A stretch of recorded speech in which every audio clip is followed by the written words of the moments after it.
طلبہ کرام آپ یہ دیکھیے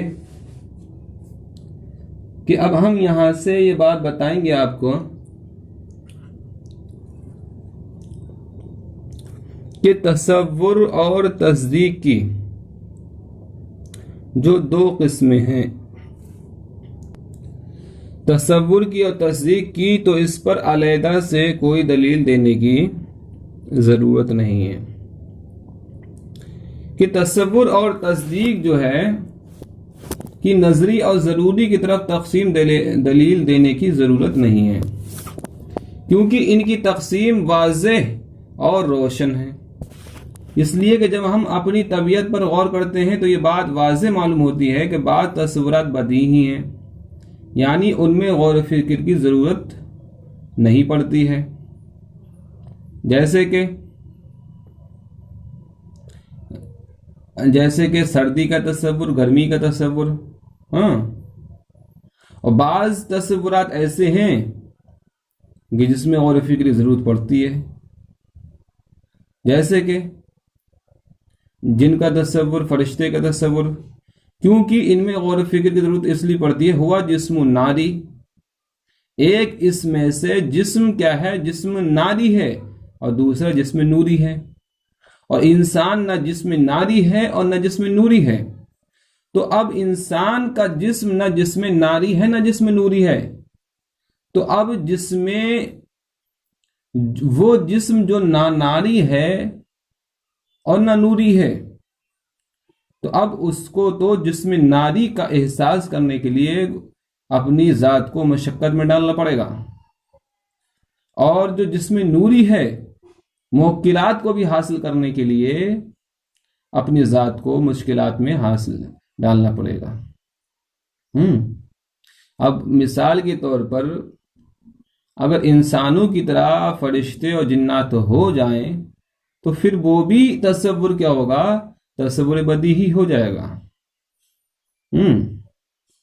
بہرحال تصور کی دو ہی قسم بنے گی اور اس سے علاوہ زیادہ قسمیں نہیں بن سکتی۔ یہی حال تصدیقات کا بھی ہے، بعض میں غور و فکر کرنے کی ضرورت نہیں ہے، جیسے النار محرقۃ، آگ گرم ہے، یہ تو پوری دنیا جانتی ہے۔ الشمس مشرقۃ،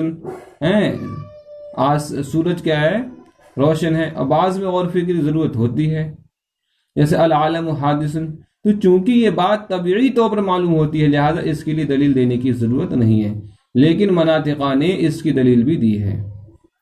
لیکن اگر آپ نہیں مان رہے ہیں، دلیل تو دینے کی کوئی ضرورت نہیں ہے کہ تصور کی دو قسمیں ہیں، تصدیق کی دو قسمیں ہیں، علیحدہ سے کوئی دلیل دینے کی ضرورت نہیں ہے، پھر بھی مناطقہ نے علیحدہ سے دلیل دے دی ہے۔ دلیل تو سنو، کہتے ہیں اگر تمام تصورات و تصدیقات بدیہی ہوتے تو پھر ہم سے کوئی بھی چیز مجہول نہ ہوتی۔ کوئی بھی چیز کیا ہے، تمام تصورات، جتنے بھی تصورات ہیں، اگر وہ کیا ہوتے، بدیہی ہوتے، تو پھر کوئی بھی چیز مجہول نہ ہوتی۔ حالانکہ بعض چیزیں مجہول بھی ہیں، اگر تمام تصدیقات و تصورات نظری ہوتے تو پھر ہمیں کوئی چیز معلوم نہ ہوتی۔ اگر پروردگار عالم تمام تصورات یا تصدیقات کو کیا بنا دیتا، معلومات میں سے بنا دیتا، تو وہ کیا ہے، مجہول نہیں رہتے۔ ٹھیک ہے، تو اسی لیے پروردگار عالم نے بعض تصورات کیا بنا دیے، مجہول بنا دیے، اور بعض تصورات معلوم بنا دیے، اور بعض تصدیقات مجہول بنا دیے، اور بعض تصدیقات معلوم بنا دیے۔ سمجھے آپ؟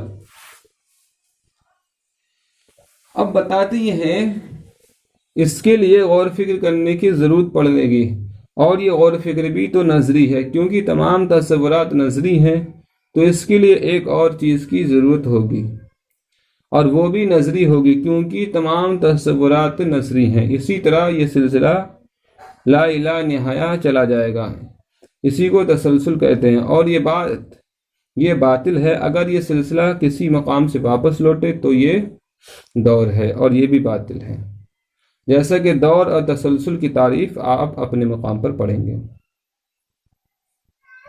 ایک اعتراض اور ہوتا ہے کہ آپ یہ دلیل دیتے ہیں کہ تصورات کی دو ہی قسمیں، ایک بدیہی ایک نظری، تصدیقات کی بھی دو قسمیں، ایک بدیہی ایک نظری. تو اگر پروردگار عالم تمام تصورات کو بنا دیتا تو پھر انسان سے تمام تصورات نظری ہو جاتے، تو انسان سے کوئی بھی چیز انسان کو معلوم ہی نہیں ہوتی. اور اگر پروردگار عالم تمام تصورات کو بدیہی ضروری بنا دیتا تو کوئی بھی مجہول نہ ہوتے، تو یہ خرابی لازم آتی. تو اس وجہ سے پروردگار عالم نے بعض کو تصورات کو بدیہی بنا دیا اور بعض کو کیا بنا دیا؟ نظری بنا دیا. اسی طریقے سے بعض تصدیقات کو ضروری بنا دیا اور بعض تصدیقات کو نظری بنا دیا. اب اعتراض یہ ہوتا ہے جب مناطقان تصور و تصدیق کی تقسیم بدیہی اور نظری کی طرف تقسیم میں کوئی دلیل نہیں دی، تو علامہ تفتزانی نے یہ دلیل جب نہیں دی ہے تو آپ یہ علیحدہ سے دلیل کیوں دیتے ہیں؟ آپ کی کیا مجال ہے؟ تو اس کا جواب یہ ہے کہ یہ جو کتاب ہے شرح تہذیب، یہ اونچی لیبل کی نہیں بلکہ چھوٹی لیبل کی آتی ہے. یہ اعتراضات جو ہیں یہ بڑی بڑی کتابوں میں ملا حسن میں سلم میں، یہ بڑے بڑی کتابوں میں یہ ایسی دلیلیں آتی ہیں.